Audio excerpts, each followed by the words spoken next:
Safi sana. Now. Wacha nicheke kabla sijaisema. Please our parents, when you choose names from the Bible kuita watoto wetu, angalia huyo tabia ya huyo mtoto.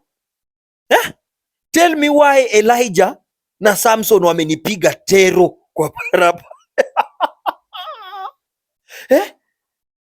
John the Baptist, John sahi amenyang'anya caretaker girlfriend.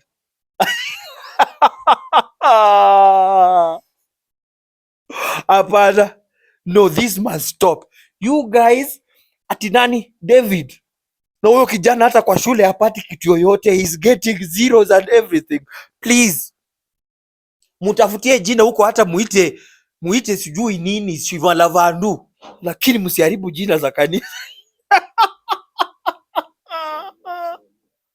Ati Solomon. Solo. Na mtu hata ni mbaya.